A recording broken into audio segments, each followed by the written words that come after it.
Genesis liburutik, jangoikoak honela esan zuen. Irakin bezate eurek bizi arnasadunez, eta ager bitez txoriak lur gainean zeru sapainaren aurrean. Eta arraintzarrak egin zituen jangoikoak, eta urak irakin zituen narrazti bizidunak bakoitza bere erara, eta egodun hegaztiak bakoitza bere erara. Eta ona zela ikusi zuen jangoikoak, eta bereinkatu zituen esanez, hazi zaitezte eta ugaritu, bete itzazuen itsasoko urak, eta ugari bitez hegaztiak lurrean. Eta arrats eta goiz 5. eguna. Eta jangoikoak esan zuen, sor ditza lurrak izaki bizidunak bakoitza bere erara. Abereak, narraztiak eta piztiak bakoitza bere erara. Eta hala egin zen, eta egin zituen jangoikoak piztiak, abereak eta narraztiak bakoitza bere erara. Eta ona zela ikusi zuen jangoikoak. Eta jangoikoak esan zuen, egin dezagun gizona gure antz eta iduriko, eta izan bere itsasoko arraien, zeruko hegaztien, etxeko abereen eta lurreko narraztien jaun. Eta egin zuen jangoikoak gizona bere iduriko. Jangoikoaren iduriko egin zuen giza seme eta emakume egin zituen. Eta bereinkatu zituen jangoikoak. Eta honela esan zien, hazi zaitezte eta ugaritu, bete ezazue lurra eta izan zaitezte beraren jaun. Menpere itzazue itsasoko arraiak, zeruko hegaztiak eta lurrean dabiltzan bizidun guztiak. Eta jangoikoak esan zuen, begira, zuentzat ematen dizkizuet lurraren azalean hazia sortzen duten belar guztiak, eta hazia sortzen duten aledun zuhaitz guztiak zuen janari izango dira, eta belarra ematen diet janari lurreko pizti guztiei, eta lurreko narrazti guztiei, eta arnasadun guztiei. Eta hala egin zen, eta ikusi zuen jangoikoak berak egindako guztia, eta oso ona arkitu zuen, eta arrats eta goiz 6. eguna. Osatua gelditu ziren beraz, zerua, lurra eta haien talde guztiak, eta 7. egunerako burutu zuen jangoikoak berak egindako guztia, eta 7. egunean egindako lan guztiaren ondoren atseden hartu zuen. Jangoikoak bereinkatu zuen 7. eguna, eta egun santu egin zuen. Egun hartan atseden hartu baitzuen mundua egiteko izan zituen lan guztietatik. Horrela izan zen zeruluren sortzea. Jaunak esana. Erantzun salmoa. Bai miragarria zure izena, jauna. Bai miragarria zure behatzen lana den hortzia ikustean, han ipini dituzu ilargi izarrak ikustean. Bai miragarria zure izena. Zer da gizona zu hartaz oroi zaitezen, edota giza semea zu hartaz ajola zaitezen. Miragarria zure izena. Jauna zurekin, Jesu Kristoen evangelioa San Markosen liburutik. Aldi hartan, bildu ziren Jesusen gara farisearrak, eta Jerusalemdik etorritako idazlari batzuk, eta ikusi zuten ikasleetako batzuk esku zikin egin, hau da, eskuak garbitu gabe jaten zutela. Farisearrek eta gainerako judutar guztiek ez baitute jaten eskuak ondo garbitu gabe, zaharren ohiturari jarraituz, eta plazatik etortzean ez dute jaten guztialdi bat hartu gabe. Eta badituzte olako beste ohitura asko, katilu, pitxar eta ontziak garbitzeko zaharretatik ikasiak. Orduan farisearrek eta idazlariek galdetu zioten, zure ikasle zer delata ez dute gordetzen zaharren ohiturarik, eta zergatik jaten duten esku zikinekin. Harek ordea erantzun zien, itxura zaleak, ederki asko esan zuen Isaias profetak zuetaz, idatzirik baitago, herri honek Espainez goresten nau, baina bihotza urruti daukan nigandik. Hutsa da, ematen didaten gurtza, gizonen agindu diren erakutsiak erakusten nahi dituzten. Jangoikoaren aginduak bazterrera utzi eta gizonen ohiturak gordetzen dituzue. Eta esan ziren gainera, bai, jangoikoaren agindua ezeztatzen duzuen, zeuron ohiturak gordetzeagatik. Moisesek esana da, aintzat harritza zuen, aita eta ama, edo aita edo ama madarikatzen duenak heriotzan merezi du. Zuek berriz, honela esaten duzuen. Norbaitek aitari edo amari esaten badio, nigandik izango zenukeen guztia, jaudetxeari eskaintzen diot, halako horri ez diozue uzten aita amengatik ezer egiten. Honela, jangoikoaren hitza ezeztatzen duzue zuen ohituragatik, eta honelako beste gauza asko egiten duzue. Jaunak esana. Gaurko lehenengo irakurgaian, Genesi liburuaren lehenengo kapituluaren jarraipena entzun berri dugu. Atzokoan lehenengo 4 egunak eta gaurkoan beste 2. Hain zuzen ere, modu hontan, atzokoan esango bezala, Genesiak aipatzen digu. Nola baita adierazteko mundua ez zela bat-batean agertu, edo ez zela betiko gauz bat betirekoa, baizik eta jangoikoak denboran egin zuela, eta gainera fase ezberdinetan modu mailakatuan egin zuela mundua.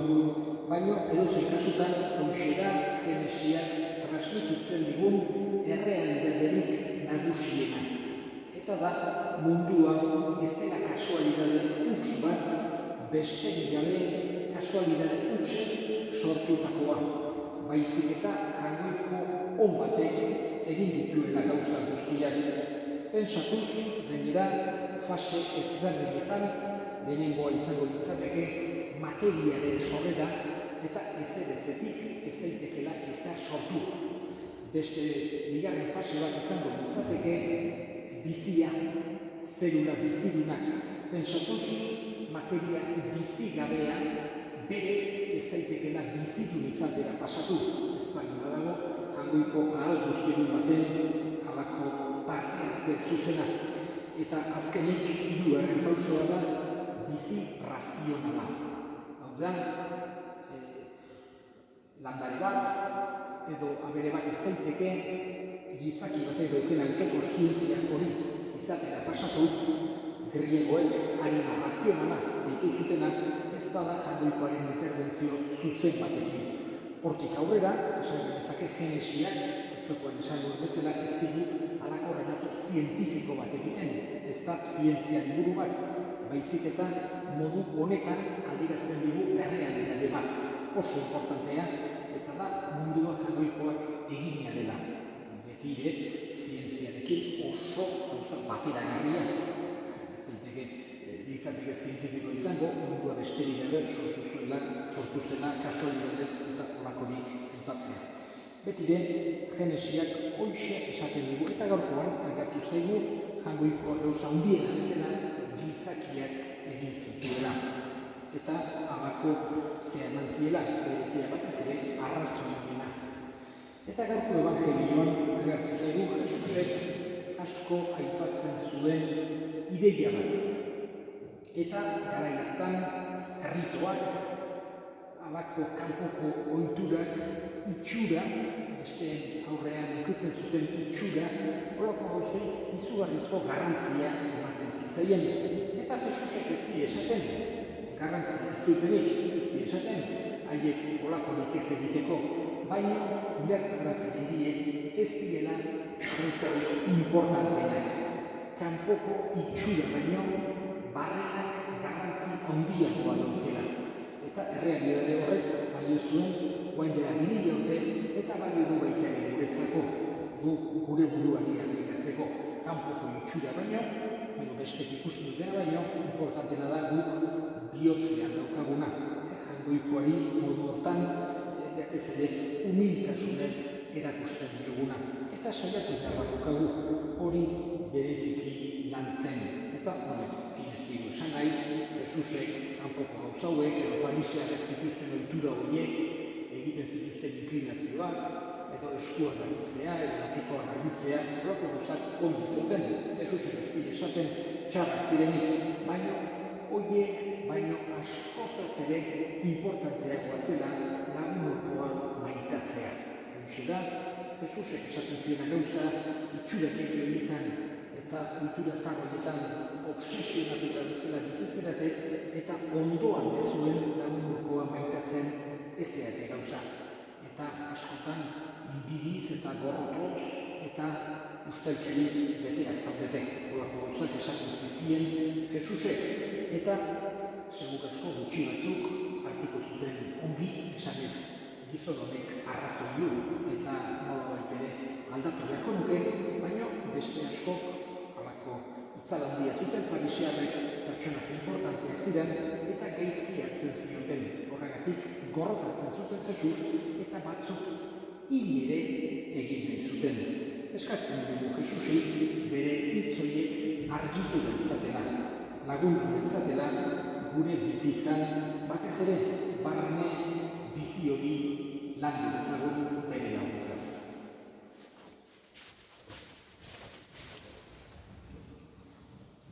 Eta egin dezagun orain gure eskakiak.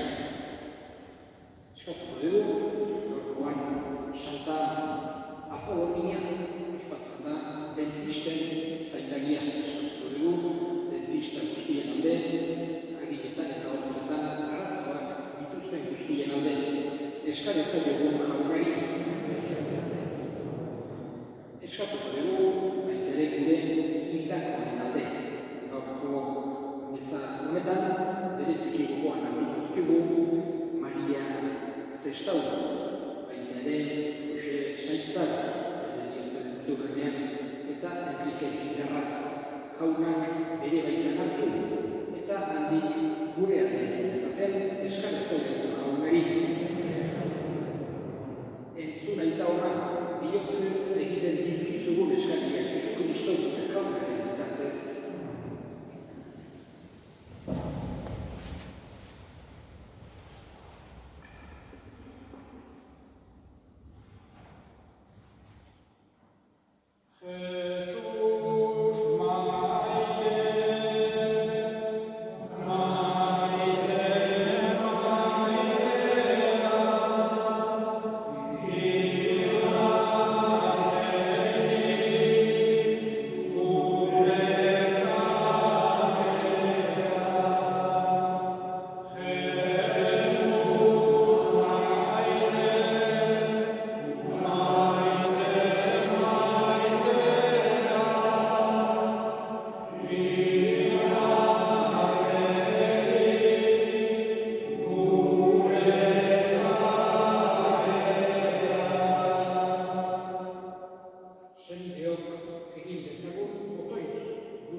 zuen eta jarri guztion botatik, hau nire gorputza da zuentzat emango dena.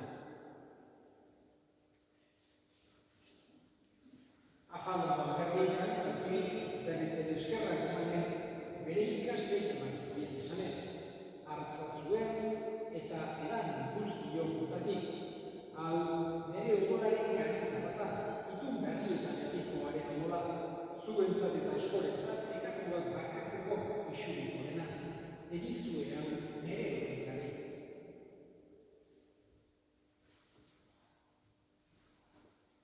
Hau da, sinismenaren misterioa.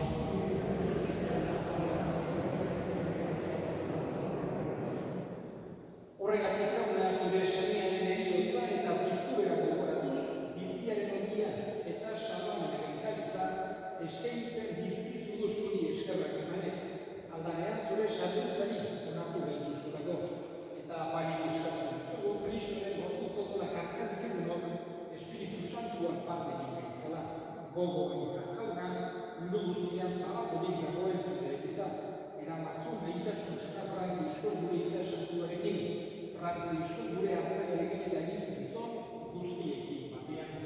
Gogoan izan jauna, bizteko itxaropena familian gure sendeak, bereziki Maria Zestau, Jose Zezar, Enrique Bigarraz, eta hildako guztiak anitzazo zure horregiaren argitan.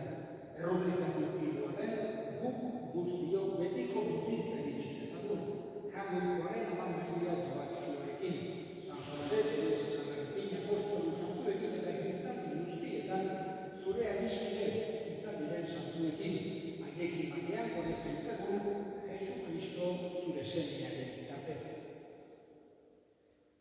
Honen bitartez, honekin eta honengan zuri eta jakoiko aldoztu horri Espiritu Santuarekin batean, ospe eta intza guztiak gizaldi eta gizaldi guztietan salbatzaileak, aginduta erakutxean jarraituz, bildur gabe esan ezagun. Gure egara zeroetan zena, santo izan beri zure izena, etorri zure arenkoa, egin beri zure aigara zerua bezala gurean ere, emaitu zure horretako hondia, barkatu gure zonak, gure zure barkatzen dira izan, eta ez dutela gaitz guztietatik emaitu bakera gure burutan, zure errukiari eskartagatik garbi bizi daitezen eta estuadietan sendo, betiko zorionaren itxaropenean, Jesu Kristo gure salbatzaileak noiz etorriko den zain gaudela.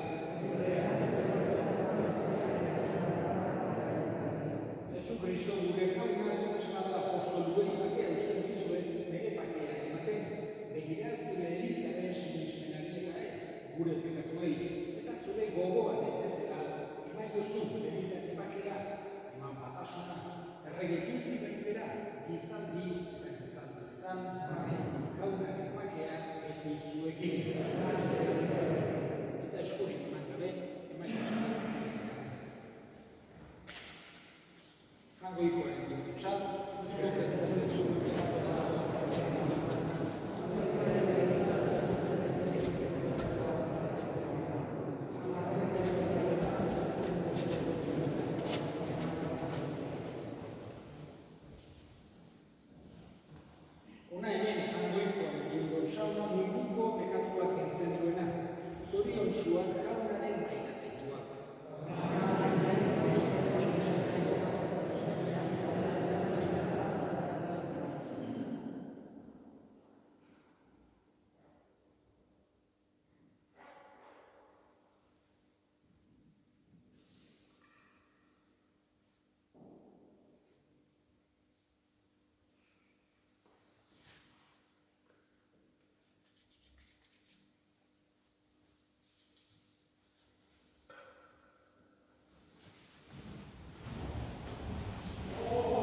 egin dezagun otoi.